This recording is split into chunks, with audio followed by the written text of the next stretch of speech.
Skeindeer Knits. My name is Ellie and I am a Norwegian living and knitting in London. And you can find me as Skeindeer on Ravelry and Instagram. And there's also a Ravelry group called Skeindeer Knits. And currently we are doing a knit along there. The knit along will wrap up in just a few days. So I will be closing the thread on the 31st, or maybe I will try to do it at midnight. And so a winner will be drawn the next episode. And I've just had so much fun with this KAL. I'm not going to go into too much depth here because there will be plenty of time to do that in the next episode. But it's just been such a treat to see my pattern being knitted up. My first paid for pattern. It's been such a success I'd never anticipated. So yeah, hang in there. Please just knit on until the deadline. Honestly, I wish we could do this forever.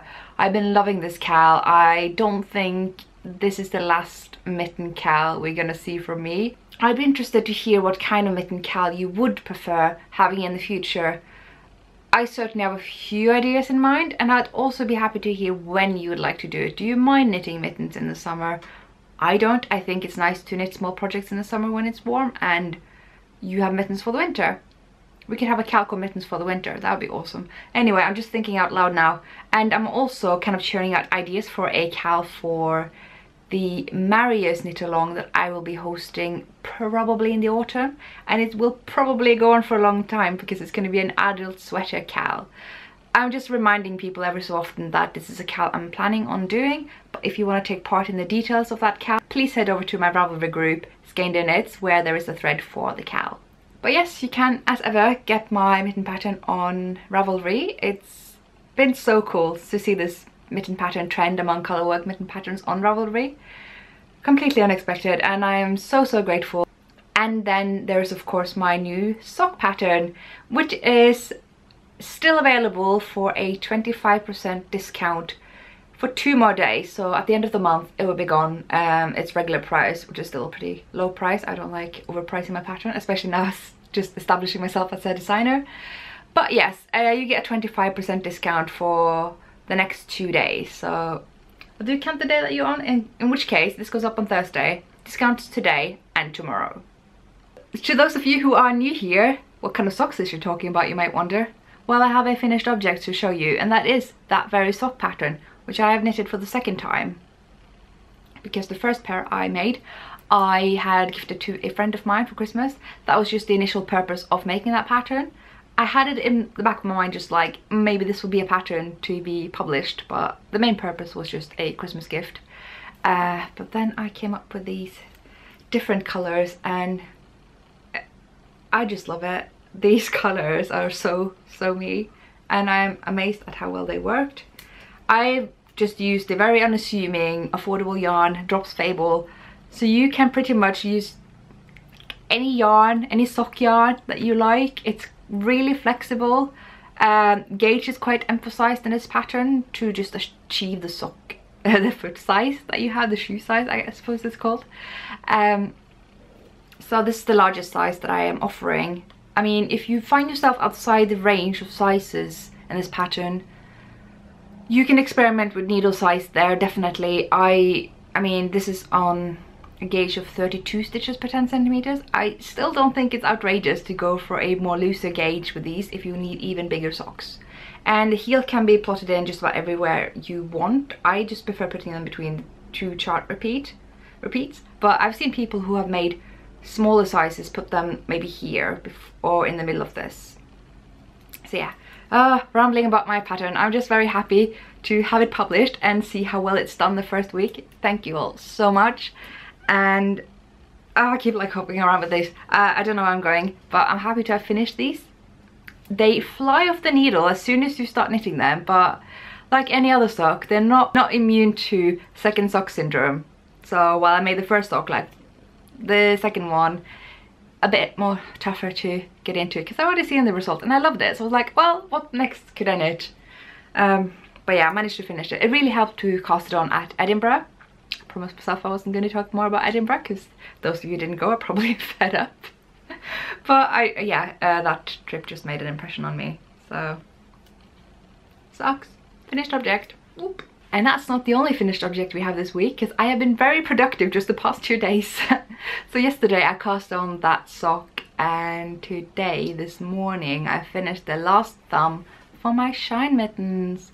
So they're still on my DIY foam board blockers, and I just want to talk about the pattern first. It's the Shine Mitten or Lisa mittens by Kamebornia, or more specifically Pia Kameborn, and I love them. I have made them in Roma Finul garn, and I've used this amazing mustard yellow. Oh, I was really unsure whether I wanted to do a burgundy and grey or the mustard yellow and white that is in the pattern illustrations.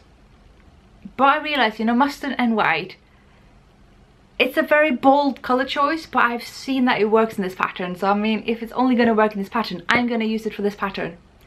So I choose to do with the burgundy and the grey, who knows. But look at what I got, and it's got Latvian braids, which is like such a pain, but so worth it.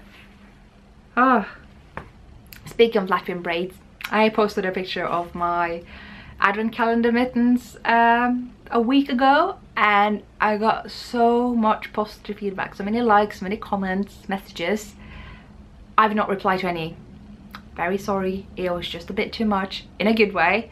I just get very easily overwhelmed, so I had to step back and take a break. I will go back and read through everything, like and comment where appropriate in time. It's just, I am not cut out for greatness, you guys.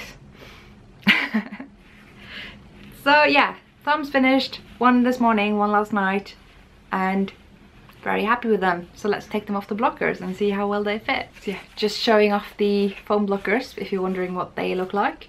You could debate whether this shape is a good one or not. They have worked for me so far, and it's just the right size for my hands. So first of all, funny thing about these mittens is one is slightly smaller than the other. So the first one I made, a little bit smaller. So for future reference, I'm always going to cast on the left hand mitten first. I think I'm going to try to stick to that from now on, because when you're starting off with a pattern for the first time, you are a little bit nervous, just a little bit. We all are. And we tense up just a little bit. There's a tiny difference. We probably want that tiny difference on your left hand if that's your non-dominant hand. If it's the other way around, start with your right hand. I mean, I can even see it on my hands. Like this thumb, it's like there's a serious muscle here, whereas this one, it's a bit like frail, weird. Yeah. So, just how it is. So, right hand mitten, slightly smaller one. Fits. Oh, it fits so much better after blocking. Why did I only start blocking this autumn? Blocking fixes everything. Almost. The bigger one is even bigger. But they fit, and that's the main point. The thumbs fit, and one is slightly taller because I thought this one's going to be short, but then I stretch it after blocking, when blocking. So, close-up time. But yeah, there is some funny striping things going on in the palm. I'm not sure why. I have always made sure to keep my colours in the right order, but there might have been some stripes here where I forgot. And it might also have been where I ripped back and started to knit from that again. So that might have just altered things, and that's fine, I don't care. They are nice. And I can submit these to the Colorwork Mitten KAL by NH Knits podcast.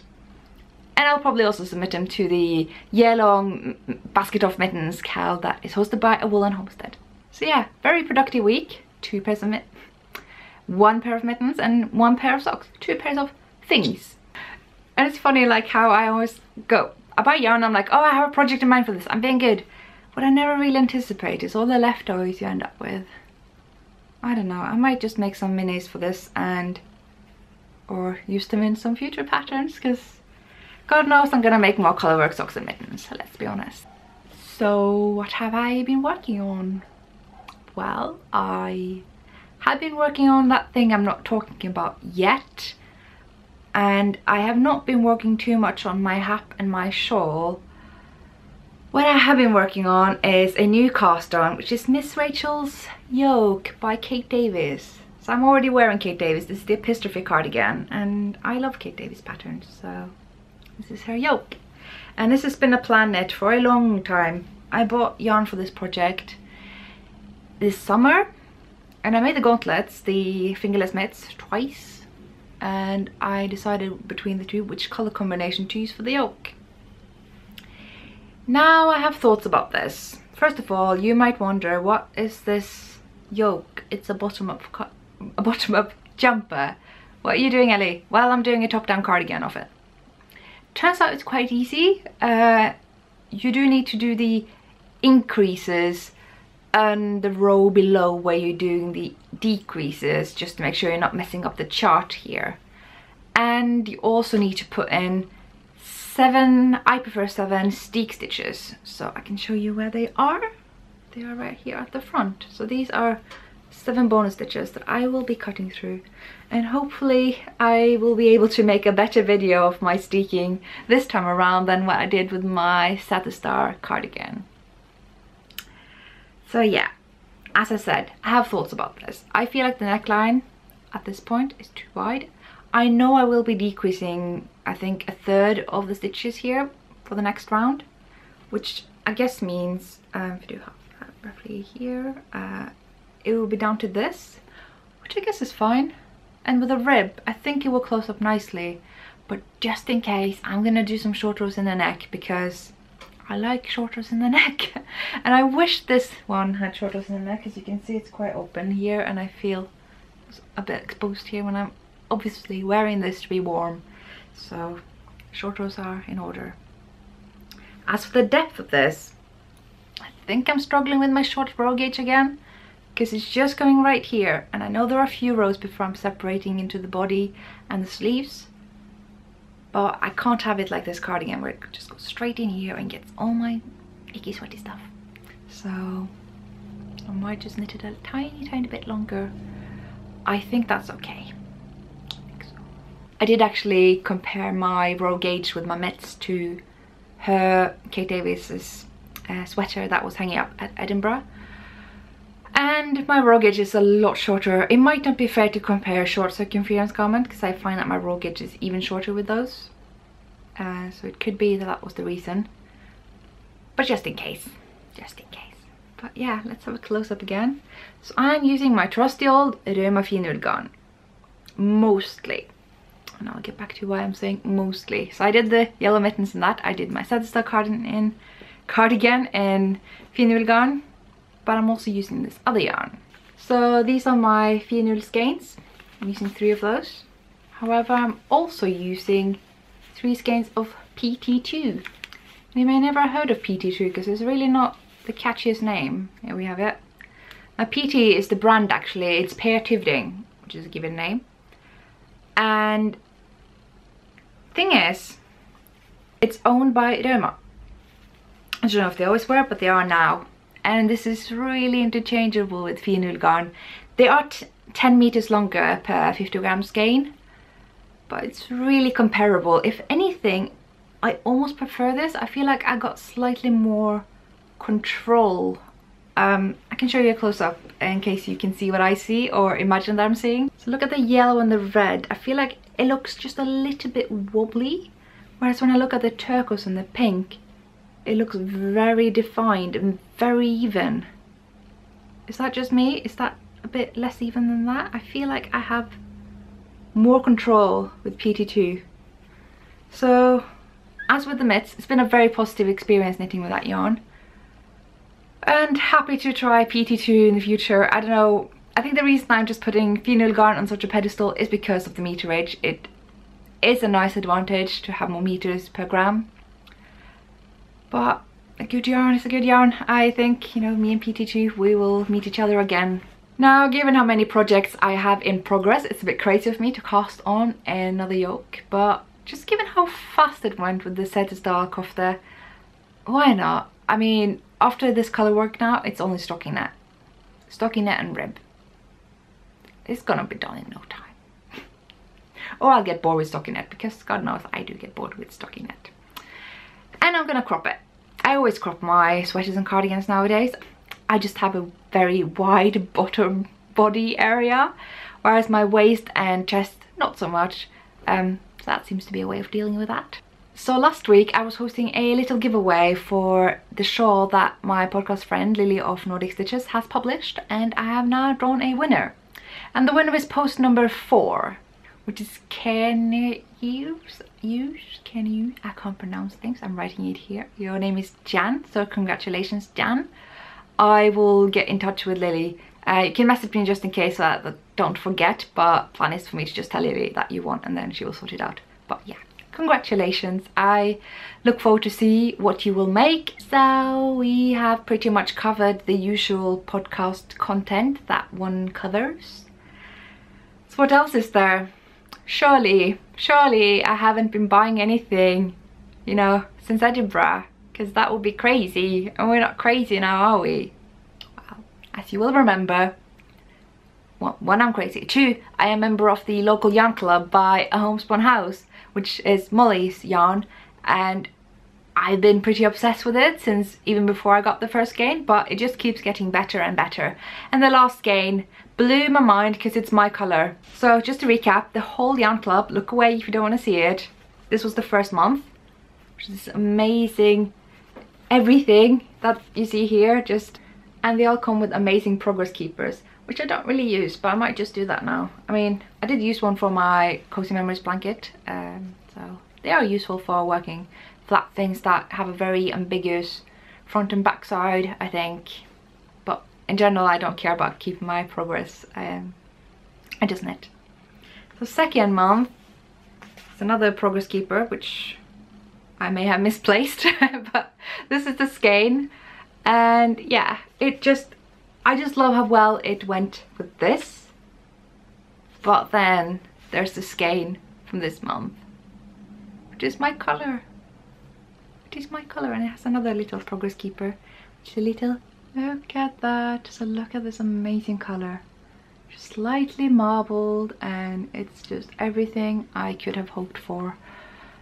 And I've told you before how much I'm obsessing with this yarn, how nice and thick it is for a fingering weight yarn, even though it has 400 meters each.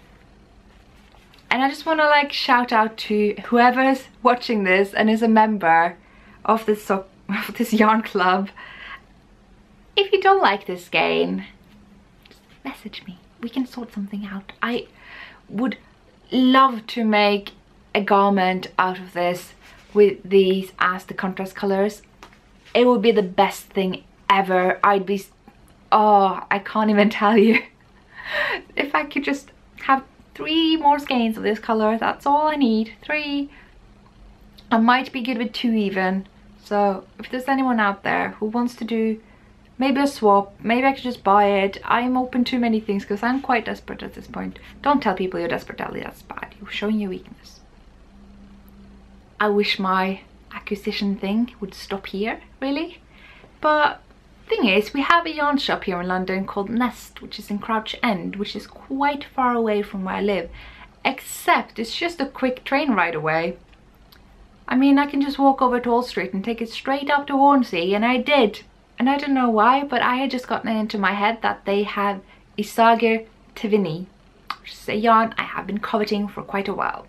There are several of the regular Loop Knit Night knitters who just endorse that yarn every time we meet, and it's just right up my alley. So when I found out that actually Crouch End in the shop Nest, which is a lovely yarn shop, they have it. The thing is, they used to have it in Loop, but they just stopped. So I bought a few skeins. Just a few. So here's their lovely bag. They even have a pattern for a little knitted doll on the back. This is Nest. Oh, come on, seriously. This is Nest's logo. And so what I got, shall we just do the whole tour? This was the first one that called my name. Apparently I'm into mustard yellow now. Apparently that's it. So I'm having some real focusing issues today, you guys, but so we're gonna cut through all the focusing issues. But yeah, it's just perfect. It is so perfect. This is a 100-gram skein of, wait for it, 510 meters. And if you look at this yarn, it's like, okay, it's thin, but it's not lace, you know, and with that meterage.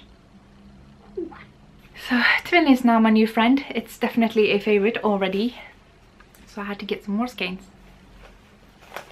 So I just adore this color. It's a very grey purple. I don't know if you can see the color. I'm gonna do my best. I think it's coming up pretty true to color here. I mean, it's a fair bit darker maybe. Yeah, no, this is pretty good. So I have massive regrets already for not getting 3 skeins of this, because my idea is to use this as a contrast color, but I'd kind of like to do the ribbon the same color, and I'd probably need another skein, but maybe not. Fingers crossed I won't need to. And so you need a main color, right? And my thinking was that the main color requires more yarn, so hey ho, this is what we got. 3 skeins. They're not cheap.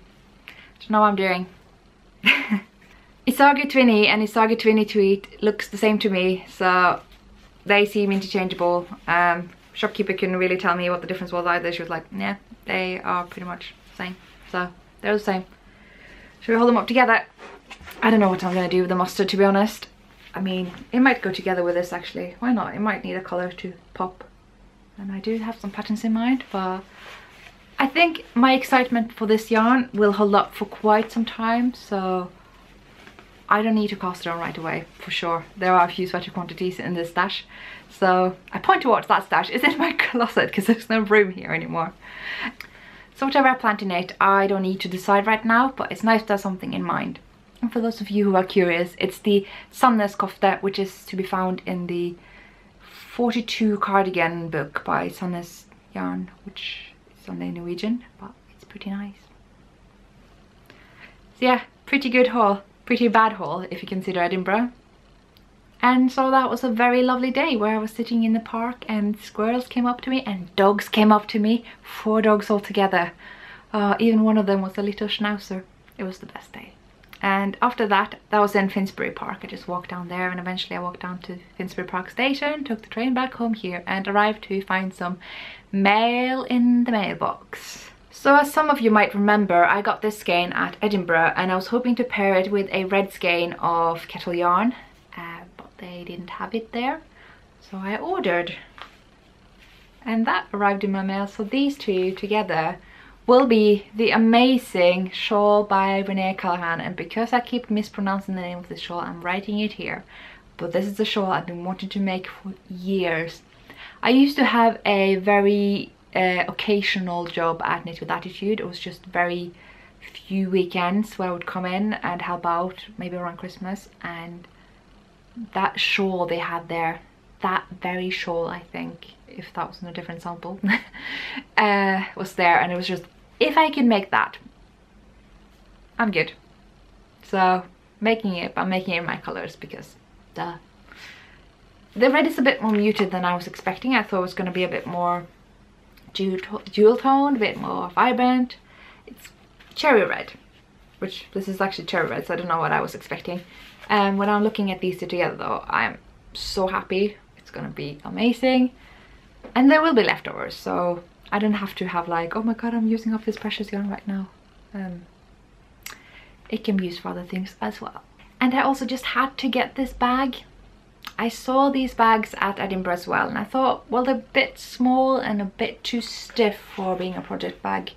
In my taste, my opinion, just how I feel.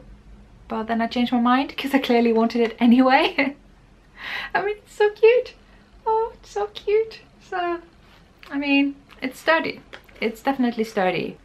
And actually, now that I'm looking at it, I suspect maybe these are the same people that the project bag I got from my boyfriend for Christmas is made of. So maybe he actually got Kettle yarns. I don't know. Maybe she just sells them from somewhere else. I should have done my research, I'm sorry. So these can just live in here. And yeah, happy to have received these. I'll try to have some self-control from now on. So the minute I was just screwing on my camera on the tripod when my door knocked, and it was the postman. It was a bit funny. He was like, okay, I'm gonna get it right this time, it's Ellie. Last time he called me Eli, and I was like, no, it's Ellie. Like, I'm not picky about correcting. I just funny he came back with another parcel for me, and it was a very, very amazing gift, super generous, from Pernille from Denmark, because she's just sent me this needle case from Knit Pro, because she has sewn her own needle case, so she didn't need this anymore. Whereas I'm not super happy with the needle case I got my Nova needles from Knit Pro with, so this will be perfect.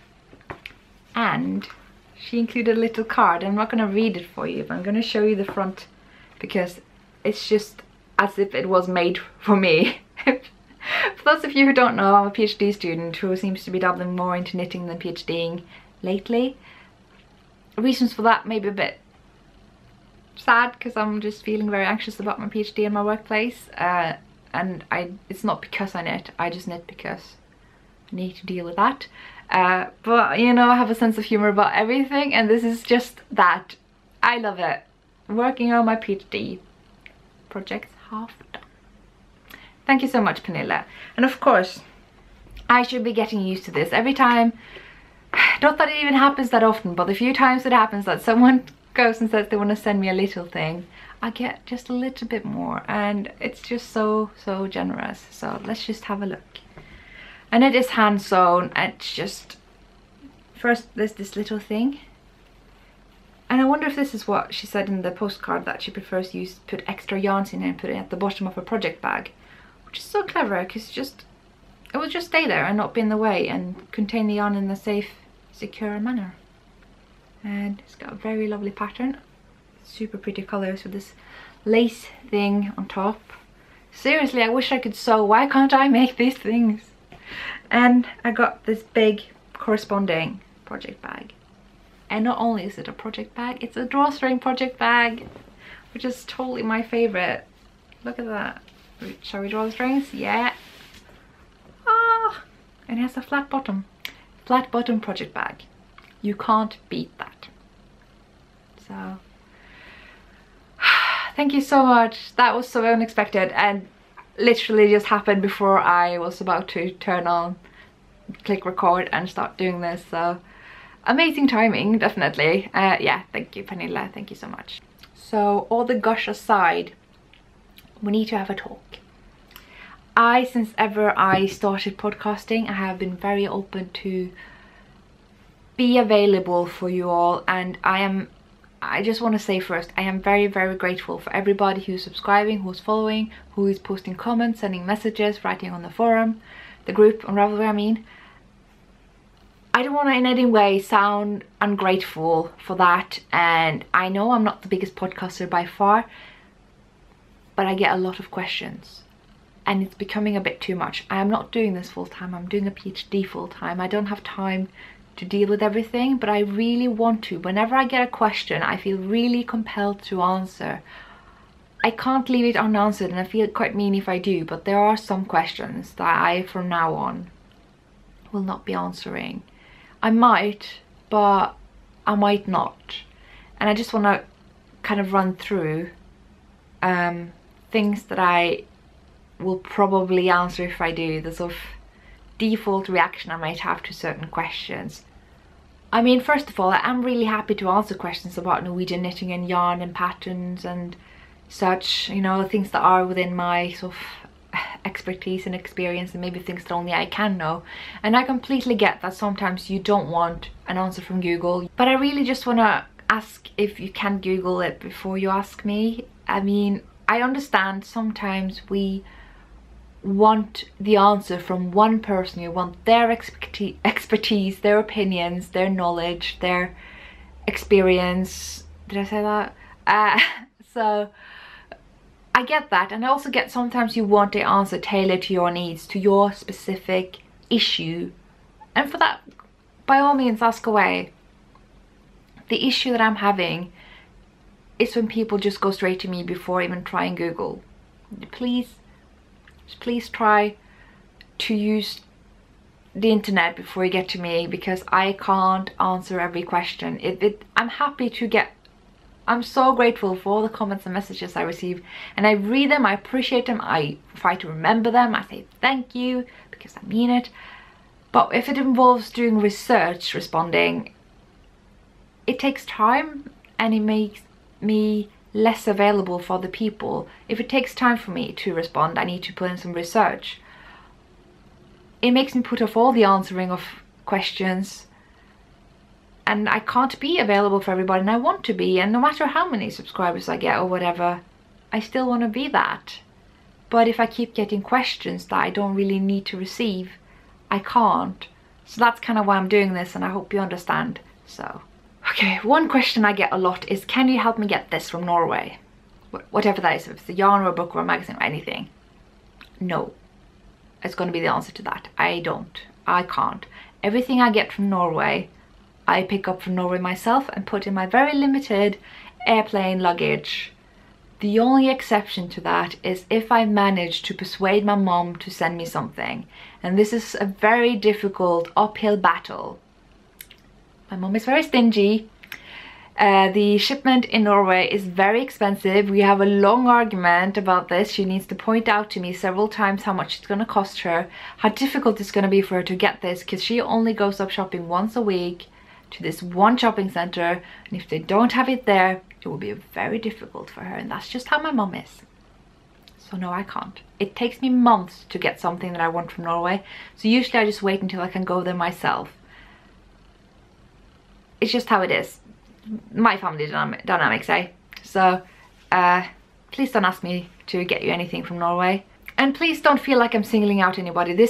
All these questions are questions I get a lot. I am not like wanting to point out you, like, don't feel bad. I have put myself in this position where I'm making myself available to answer questions, and I've never made any statements about what I will and will not answer. This is the first time I'm doing it, so please don't feel bad and don't feel singled out.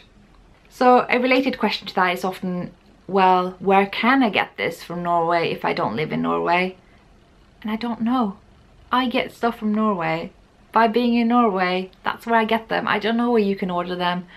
I mean, if there is a book you want, you could contact the publisher. If there's a yarn you want, contact the yarn producers. If there's a pattern you want, contact the designer. Don't ask me. I would just have to ask for you. I don't have time. I'm very sorry, I just don't. So, I mean, if you don't get any answers from those people, then okay, answer me. The only thing I'm asking of you is just try doing a bit of research before getting to me. I don't want to be the first person you get to, because that's just a bit too much for someone who doesn't do this full time. Very sorry. Another question I get is, can you help translate this Norwegian pattern for me? And I mean, technically yes, but I'd rather you ask the designer first if they can make a translation, and if they're not intending on doing that and they don't want to help you, you have to ask them if it's okay that I do. And I might still not have time to do so. So maybe, you know, we can have a collaborative thread on the Ravelry group where lots of Norwegians can help out, but for the time being I can't just take a pattern and translate it. Like, you need to ask the designer first and show the interest, you know. That's how patterns get translated. If they can see that there's enough interest, it's more worthwhile for them, because translations are money. It costs money. And if it's not obvious, I don't really have time. It takes a lot of time to translate, and I'd be doing it for free.